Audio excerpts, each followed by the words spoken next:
my reading notes for. Getting things done. The art of stress-free productivity. David Allen and James Fallows. The 6-level model for reviewing your own work. Horizon 5, life. Horizon 4, long-term visions. Horizon 3, 1 to 2 year goals. Horizon 2, areas of focus and accountability.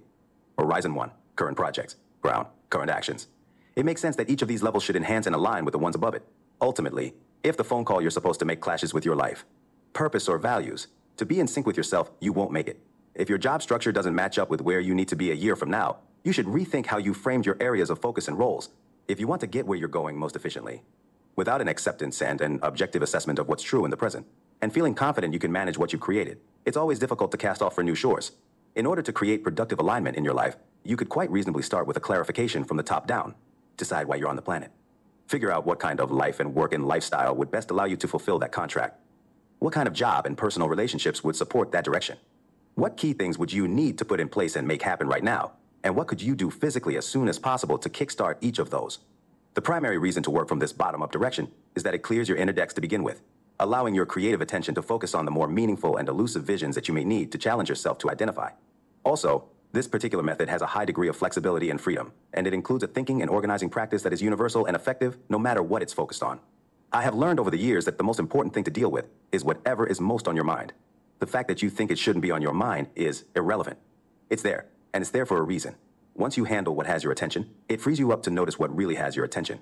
Almost without exception, the executives I've worked with are most plagued by the management of the nitty-gritty of their workaday world. Emails, meetings, travel, projects going off the rails, etc. When they begin to get all that under control, their attention invariably turns to areas of focus and interest from a higher perspective, family, career, and quality of life stuff. While Horizon 5, purpose and principles, is obviously the most important context within which to set priorities. Experience has shown me that when we understand and implement all the levels of work in which we are engaged, especially the ground and Horizon 1 levels, we gain greater freedom and resources to do the bigger work that we're all about. Next, I recommend that you make and keep a list called Areas of Focus. You might like to separate this into professional and personal sublists, in which case you'll want to use them both equally for a consistent review. It won't require the kind of once-a-week recalibration that the projects list will. You probably have somewhere between 4 and 7 key areas of responsibility in your work, and a similar number personally. Your job may include things like staff development, systems design, long-range planning, administrative support, customer service, and marketing. Areas of focus is really just a more abstract and refined version of the triggers list we covered earlier. There are probably some things you can identify right now that can help you get current in your own thinking about your work and what's important in it. Questions to ask are, what are the longer-term goals and objectives in my organization? And what projects do I need to have in place related to them to fulfill my responsibilities?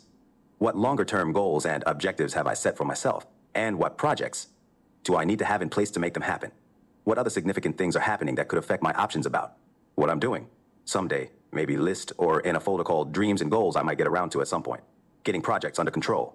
After years of working with thousands of professionals down in the trenches, I can safely say that virtually all of us could be doing more planning, more informally and more often, of our projects and our lives. And if we did, it would relieve a lot of pressure on our psyches and produce an enormous amount of creative output with minimal effort. The real need is to capture and utilize more of the creative, proactive thinking we do, or could do. The major reason for the lack of this kind of effective value-added thinking is the dearth of easily structured and usable systems for managing the potentially infinite amount of detail that could show up as a result. That is why my approach tends to be bottom-up. If you feel out of control with your current actionable commitments, you'll resist focused planning, and unconscious pushback occurs. As you begin to apply these methods, however, you may find that they free up room for enormous creative and constructive thinking. If you have systems and habits ready to leverage your ideas, your productivity can expand exponentially. There are 2 types of projects, however, that deserve at least some sort of planning activity. 1, those that still have your attention even after you've determined their next actions. And 2, those about which potentially useful ideas and supportive detail just show up ad hoc. The first type, the projects that you know have other things about them that must be decided on and organized, will need a more detailed approach than just identifying a next action. For these, you'll need a more specific application of one or more of the other 4 phases of the natural planning model: purpose and principles, vision, outcome, brainstorming, and/or organizing. The second type, the projects for which ideas just show up, ad hoc, when you're on a beach or in a car or in a meeting, need to have an appropriate place into which these associated ideas can be captured. Then they can reside there for later use as needed. Typical planning steps. The most common types of planning-oriented actions will be your own brainstorming and organizing, setting up meetings, and gathering information. Organizing, you may have some projects for which you have already collected notes and miscellaneous support materials, and you just need to sort through them and get them into a more structured form. In this case, your next action would likely be organize Project X notes. Often a project begins to emerge when it's triggered by relevant data, notes, and miscellaneous materials. And for this reason, you'll want to create a folder for a topic as soon as you have something to put in it. If your filing system is too formal or non-existent, you'll probably miss many opportunities to generate a project focus sufficiently early. How do I apply all this in my world? At the very least, right now or as soon as possible, take those few of your projects that you have the most attention on or interest in right now and do some thinking, collecting, and organizing on them, using whatever tools seem most appropriate. Focus on each, one at a time, top to bottom. As you do, ask yourself, what about this do I want to know, capture, or remember? You may just want to mind map some thoughts on a piece of paper, make a file, and toss the paper into it. You may come up with some simple bullet point headings to attach as a note in your digital mobile organizer. Or you could create a word processing document and start an outline on it. How do you prevent broken agreements with yourself? If the negative feelings come from broken agreements, you have 3 options for dealing with them and eliminating the negative consequences. Don't make the agreement, complete the agreement, renegotiate the agreement. One of the best things about this whole method is that when you really take on the responsibility to capture and track what's on your mind, you'll think twice about making commitments internally that you don't really need or want to make. Renegotiate the agreement. Suppose I told you I would meet you Thursday at 4 p.m., but after I made the appointment, my world changed. Now, given my new priorities, I decide I'm not going to meet you Thursday at 4. But instead of simply not showing up, what had I better do to maintain the integrity of the relationship? Correct. Call and change the agreement. A renegotiated agreement is not a broken one.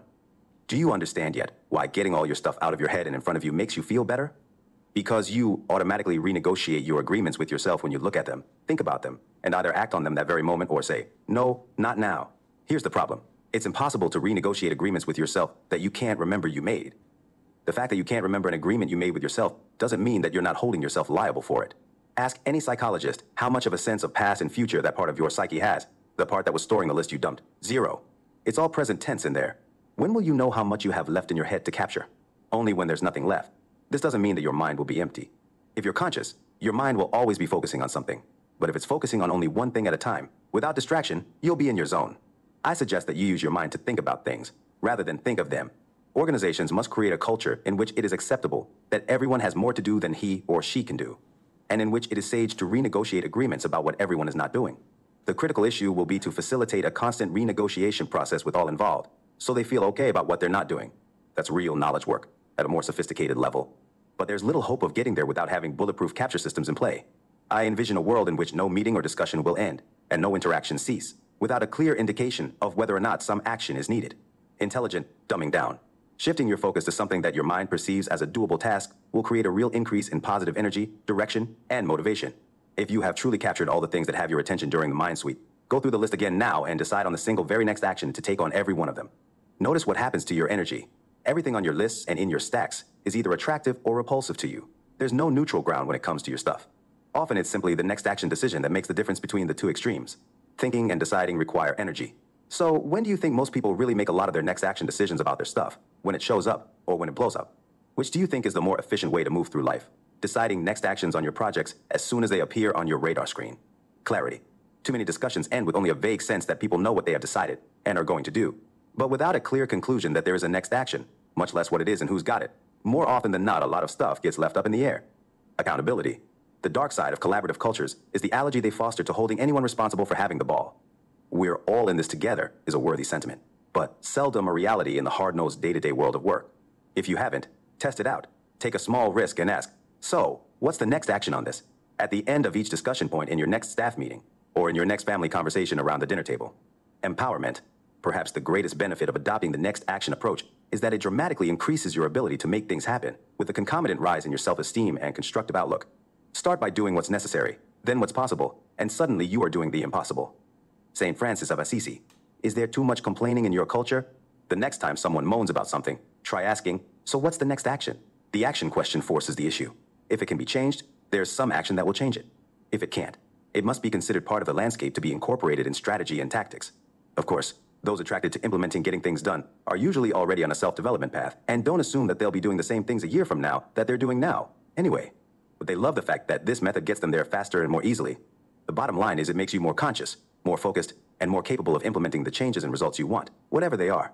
Create a way to spend more time with my daughter is as specific a project as any, and equally demanding of a next action to be determined. As Stephen Snyder, an expert in whole brain learning and a friend of mine, put it, there are only 2 problems in life. 1, you know what you want, and you don't know how to get it, and or 2, you don't know what you want. If that's true, and I think it is, then there are only two solutions. Make it up. Make it happen.